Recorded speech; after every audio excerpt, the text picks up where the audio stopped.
Okay, number 4 says, you're given a function as a line, pretty easy, L6, R6 on the interval between 0 and 3. Use geometry to find the exact area. So I'm going to use geometry to do the exact area because it's the easiest thing for me to do, by the way.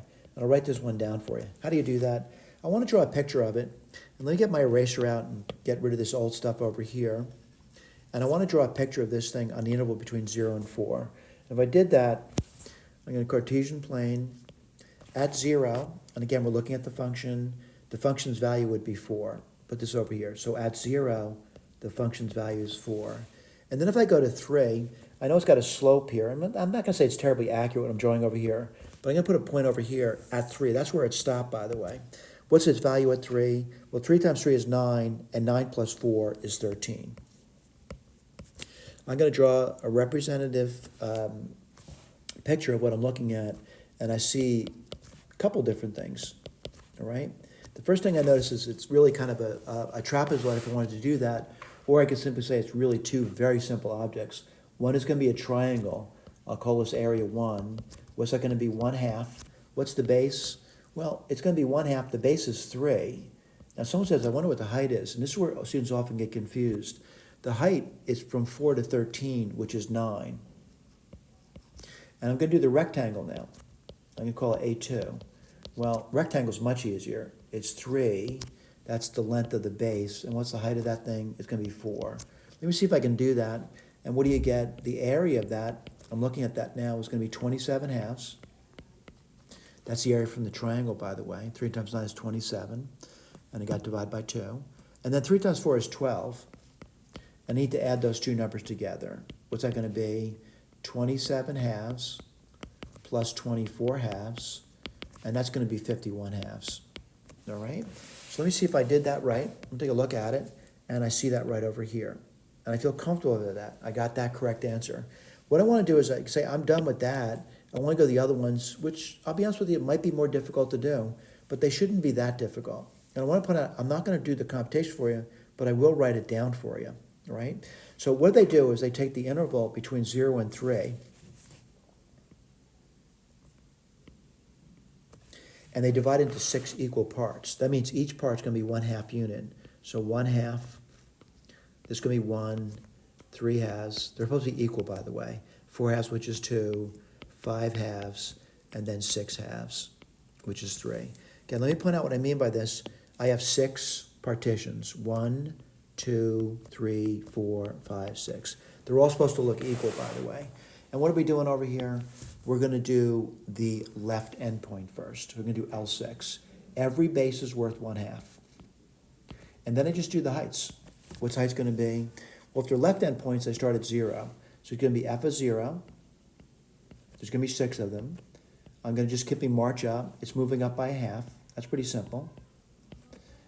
And then f, I move up 1/2. That's going to be 1. I move up 1/2. It's going to be 3 halves. There's going to be 6 of those. I have to erase some things over here. Sorry about that.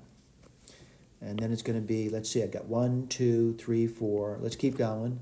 F of 4 halves, which is 2. And then f of 5 halves.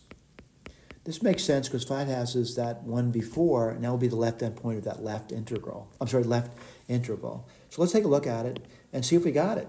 All right, I didn't do the computation, no. I got the 1/2. I got the f of 0, f of 1/2, f of 1, f of 3 halves. They're writing decimals down now. It's easier to type up. I did the undo again.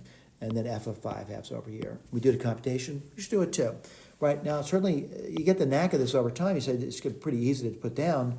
R6 should be easy to put down as well. Every base is the same. It's 1/2. These are equal partitions. And I'm doing right endpoints, so I'm starting at 1/2. So it's f of 1/2. Move up 1/2. It's f of 1. Move up 1/2. It's f of 3 halves. Move up 1/2. It's f of 2. Move up 1/2. It's f of 5 halves. Move up 1/2, which would be the last point. Whoops. Something happened there. Let me go backwards. And my screen's getting a little touchy over here. I don't even remember where I was at this point. Let's see if we can get back to that. And a lot of stuff to go through, isn't there? It's towards the end.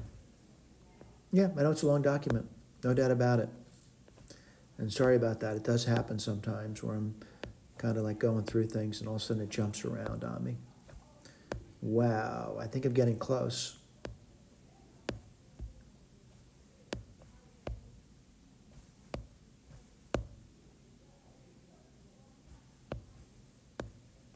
A long document. No, that's linearizations.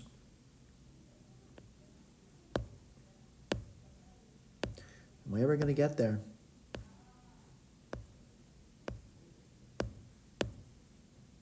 I'm sorry about that. It does happen sometimes. I probably should remember what page I'm on, but I know it's towards the end of the course. I'm getting warm. Getting warmer. Newton's method. Whoops, right over here. We'll do that. I think we were at the place, where was I? I think I was on 4. I think I was 2, yeah, that's it. I'll put that down again for you.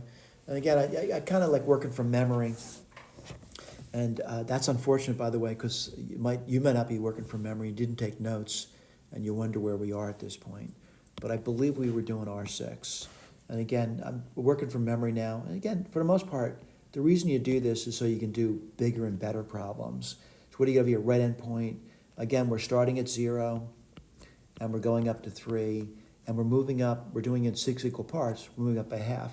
So the first right endpoint, you go from 0 to a half, so f of 1 half. Then you move up another half. That's going to be 2 halves, which is 1. You move up another half. That's going to be 3 halves. You move up another half, and there will be 6 of them, by the way. It would be 4 halves, which is 2. Then you move up again. That's going to be 5 halves. You're moving up by half.